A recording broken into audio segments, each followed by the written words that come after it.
صحن انقلاب کو عبور کر کے ہم بستہ شیخ طوسی میں پہنچتے ہیں. یہاں پر کتب خانہ امام رضا ہے. اس کتب خانے کو پورے ملک کے کتب خانوں میں خاص اہمیت حاصل ہے. اس کی بنیاد 612 ہجری میں رکھی گئی تھی. آج اس کو جدید سہولتوں سے آراستہ کر کے ایک وسیع لائبریری میں تبدیل کر دیا گیا ہے. یہاں دنیا کی تقریباً 57 زبانوں پر مشتمل کتابیں ہیں.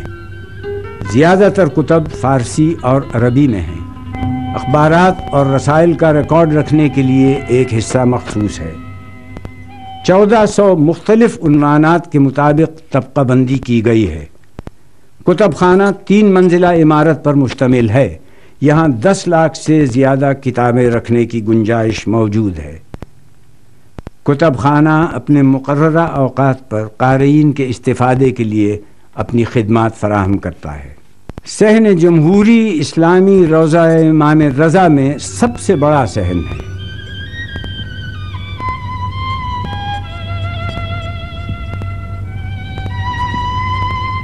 اس کا رقبہ 57,000 مربع میٹر ہے اور یہ حال ہی میں تعمیر ہوا ہے.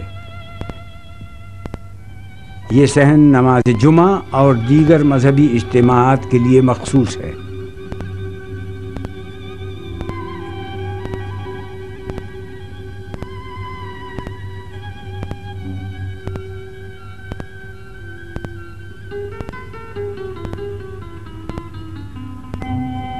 یہ قبلہ رخ اور مسجد گوہرشاد کی سمت خیابان امام رضا کی جانب ہے. صحن میں 4 بڑے بڑے دروازے ہیں. ان میں سے ایک سونے کا ہے.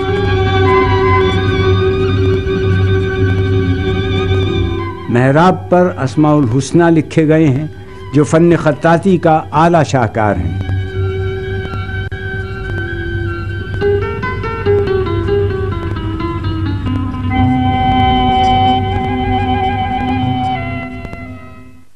کہو کہ اللہ ہمیں معاف کر دے اور وہی ہمارے گناہوں کو بخشنے والا ہے. حرم کے زیر زمین ایک وسیع و عریض قبرستان ہے. اس کا نام سامن الائمہ ہے. اس کے کئی حصے ہیں اور ہر حصے میں کئی 100 قبریں ہیں. پورے قبرستان میں یکسانیت رکھی گئی ہے. ہر قبر کا ایک نمبر موجود ہے جو مرنے والے کے پسماندگان کو دیا جاتا ہے. اس آسانی کو پیش نظر رکھتے ہوئے کہ وہ جب بھی ایصال ثواب کے لیے آئیں تو بغیر کسی دقت کے اس قبر تک پہنچ سکیں. اس قبرستان میں دنیا جہان سے لوگ سپرد خاک ہونے کے لیے لائے جاتے ہیں. ہوتی ہے اس احاطہ مرقد میں ایسی دھوم، گردش میں جس طرح سے فلک پر مہو نجوم، روزے جالوں سے ایک متصل ہجوم، کہتا ہے دھڑکنوں سے کس روشنی کو چوم، ہر گام پر دھڑکتے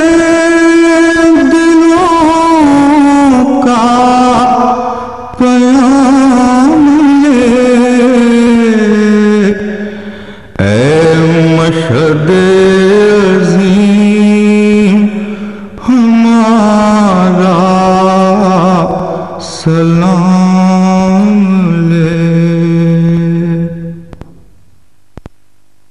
رضا، صابر، وافی، راضی، قالی، ذکی، سلطان، سامن، ضامن اور ابو الحسن ثانی، یہ ہیں القاب علی ابن موسیٰ رضا کے جن کی ذریح مبارک ہماری نظروں کے سامنے ہے. آپ کا ایک منفرد اور مخصوص لقب غریب الغربا بھی ہے۔ کلام عرب میں بے وطن اور مسافر کو غریب کہتے ہیں۔ آپ کی ولادت 12 ذیقعد 148 ہجری مدینہ منورہ میں ہوئی۔ آپ کی شہادت 204 ہجری میں واقع ہوئی۔ آپ کے والد امام موسیٰ ابن جعفر ہیں، جن کا روضہ کاظمین عراق میں ہے۔ آپ کی والدہ کا اسم مبارک تختم ہے اور لقب نجمہ، طاہرہ اور سلمہ ہے۔ آپ کی مدت امامت 20 برس ہے، جو 183 ہجری سے 203 ہجری تک محیط ہے۔ آپ کا دور عباسی حکمرانوں کا دور تھا۔ عباسی خلیفہ مامون الرشید نے مدینے سے آپ کو طوس طلب کیا۔ آپ نہیں چاہتے تھے کہ اپنا وطن چھوڑیں۔ محول شیبانی کا بیان ہے کہ جب وہ ناگوار وقت آن پہنچا کہ حضرت علی ابن موسیٰ رضا کو جبراً مدینے کو خیرباد کہنا پڑا، تو آپ اپنے جد علی ابن الحسین کی تاسی کرتے ہوئے اپنے جد بزرگوار حضرت محمد مصطفیٰ صلی اللہ علیہ وسلم کی قبر مبارک سے ودا ہوئے اور فرمایا کہ اب آپ کی قبر مبارک کی دوبارہ زیارت نہ کر سکوں گا۔ رجب 200 ہجری میں مدینہ منورہ سے طوس کے سفر پر روانہ ہوئے۔ یہ وہ سال تھا کہ آپ علم و عمل کے لافانی نقوش چھوڑ کر تنہا مسافرت کے لیے نکل پڑے۔ امام رضا نے اپنے دور میں بیش بہا گراں قدر علمی خدمات انجام دیں۔ آپ کی مشہور ترین کتب رسالہ ذہبیہ، در طب، عیون اخبار رضا، صحیفۃ الرضا، محض الاسلام، ابن سنان کے مسائل کا جواب، علل ابن شازان ہیں۔ آپ مدینے سے مکے تشریف لائے، طواف خانہ کعبہ کے مقدس ترین فریضے کو انجام دیا۔ وحدانیت پر خطبہ دیتے ہوئے آپ فرماتے ہیں، خدا لطیف ہے، خبیر ہے، سمیع ہے، بصیر ہے، یکتا ہے، یگانہ ہے، بے نیاز ہے، اسے کسی نے نہیں جنا اور نہ اس نے کسی کو جنا ہے، نہ کوئی اس کے مانند ہے اور نہ کوئی اس کا شریک ہے، یہ ہر چیز کو پیدا کرنے والا ہے۔ خدا کی اولین عبادت اس کی معرفت ہے، اور خدا کی معرفت کا مقصد اسے ایک جاننا ہے، یعنی توحید کا اقرار کرنا ہے، جس کی بنیاد یہ ہے کہ اس کی کوئی صفت اس کی ذات کے علاوہ نہیں ہے۔ تمام عقول اس پر گواہ ہے کہ ہر مخلوق اپنے خالق کی گواہ ہے کہ اس نے ہی اس کو خلق کیا ہے۔ اس کی ذات واجب الوجود اور لوگوں کی ذات ممکن الوجود ہے۔ اسی طرح اس نے اپنی ازلی و ابدی ہستی کو مخلوق کی تخلیق کے ذریعے الگ کیا ہے، کیونکہ مخلوق کو پیدا کرنے کی ابتدا اس نے کی ہے، جو اس بات کی دلیل ہے کہ خود اس کے لیے کوئی ابتدا نہیں ہے۔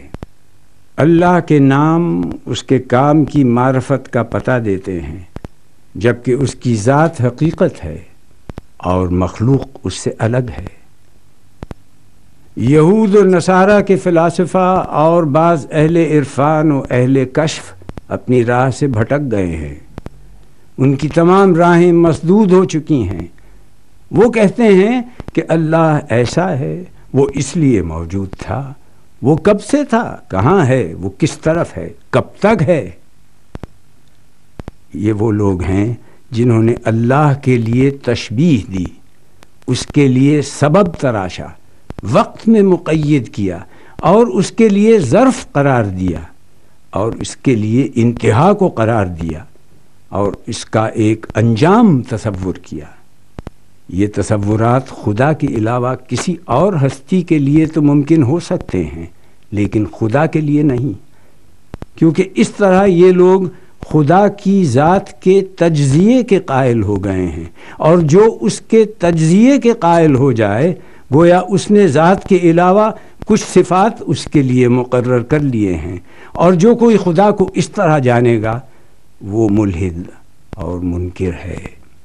بے شک اس کی ذات بے نیاز ہے، اسے کسی کی کوئی حاجت نہیں ہے۔ آپ بصرہ اہواز سے ہوتے ہوئے نیشاپور پہنچے، جہاں کے باشندوں نے آپ کی علم دوستی سے ایسی عقیدت کا اظہار کیا جس کی نظیر فارس کی تاریخ میں نہیں ملتی۔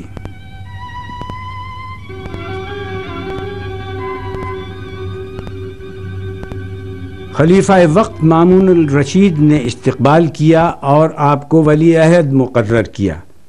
یہ منصب پا کر آپ مسرور نہیں ہوئے اور خلیفہ وقت سے یہ کہہ دیا تھا کہ مجھے امور سلطنت سے کوئی سروکار نہ ہوگا، نہ میں کسی کو معین اور نہ کسی کو معزول کروں گا۔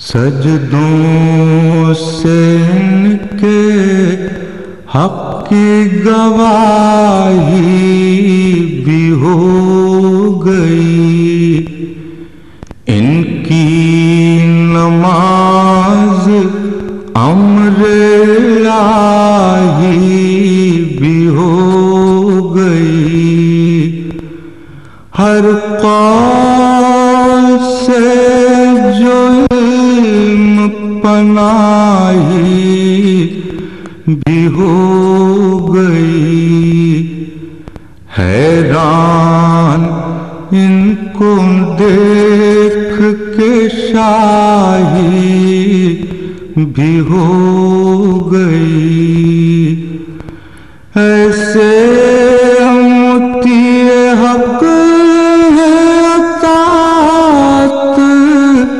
انہی کی ہے، حاکم نہیں پدل پہ حکومت انہی کی ہے۔